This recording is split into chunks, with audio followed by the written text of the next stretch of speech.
नाचो तारे सब कर ढोड़िए पनिसबा लहंगा में तोरा बिहार के भविष्य।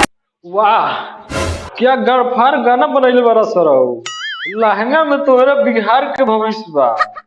कसम से कहतानी भाई लोग सरवा लगे रहत नु तो गान मार के हमला मरा देती। का हाल बा भाई लोग, ठीक बानू। आज हम बात करे वाला बानी दो तीन गो ऐसा गाना के बारे में नू जाने के सुनले के बाद नू भाई लोग तू लोग गाड़िए देब। तो भाई लोग वीडियो स्टार्ट करे से पहले नू एगो छोटा मोटा बात बतावे चाहतानी कि ये वीडियो के सिर्फ एक ही मकसद है, आप लोगों को एंटरटेन कइल, ना ही तो केहू के दिल पे ठेस पहुंचावल। हंसिया लोग और हंस के भूल लोग। तो भाई लोग आज के वीडियो नू कुछ ज्यादा ही इंटरेस्टिंग होने वाला बा। इस वीडियो को शुरू से लास्ट तक ले देखिए लोग।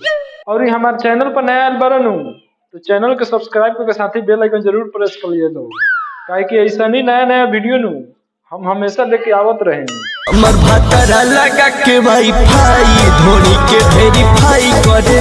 अच्छा आजकल सर्वर ढोड़ियो वेरीफाई होता।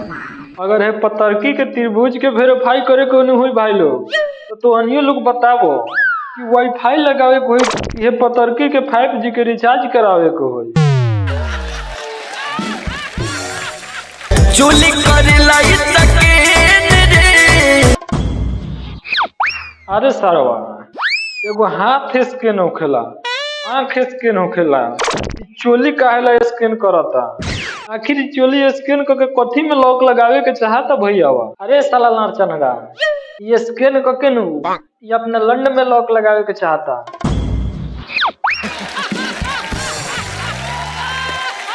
जो बना के हमारा माउस समझ के दबे तो छोड़े लगी फैन रे।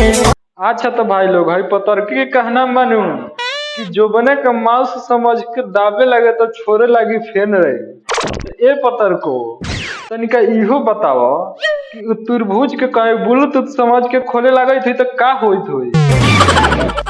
लहंगा में देखे दूरबीन से सरवा लहंगा में वो दूरबीन से देखता कारे सरवा कैमरा में ये लहंगा में दूरबीन से काहे खातिर देखता रे ओमे का होखेला।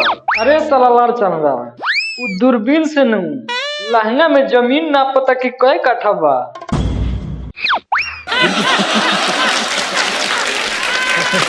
कहिया से पीछा तो हर करतानी गोरी रे। अच्छा ते भैया के कहना मानू कि कहिया से पीछा तोहर करत तनी गोरी रे काहे खातिर। आखिर तू काहे खातिर पीछा करत तारा तनी खोल के बताओ। चूसे दे मौसमी न त फाड़ दे हम चोली रे। चूसे दे मौसमी न त फाड़ दे हम चोली रे। का गड़फाड़ गाना बनैले बारा सरौ। तू चोली फाड़ल छोड़ दो न तो सरवा बीचे में तोरा पे गोली चले लागी। बलम दुगो लइका के माई संग भागल बा। अच्छा बलम दुगो लइका के माई संगे भागल बा। ए पतर को तू को काम कर तू दू लइका के बाप संगे भाग जा और सारवा के माफ कर दो। कि रतिया में खुला पी के झूला खोले भाता रे सखी।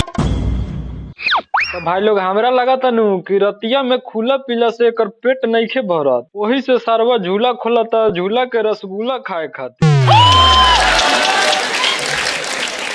नाचो तारे सब कर ढोड़िए पनिसबा लहंगा में तोरा बिहार के भविष्य। वाह क्या गड़फाड़ गाना बनैले बारा सरौ।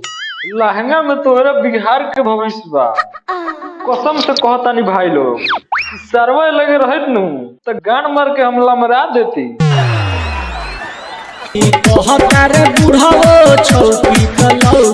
अच्छा तो छौकी तो लौकी भाई लोग। तो तू एगो काम करो आँख में चश्मा पहन के नू धसना शुरू कर दो। जो बाना चुमाई तोरा के तना ले फीसबा। अच्छा ते भैयावा के कहना मानू कि जो बना चुमाइल तोर कितना ले फीस बा तो हम एकर फीस बतावा तानी भाई। एकर फीस नू 4 गो परस से गाँव मरवावल बा। आज के वीडियो नु भाई लोग यही पे खत्म करो तानी।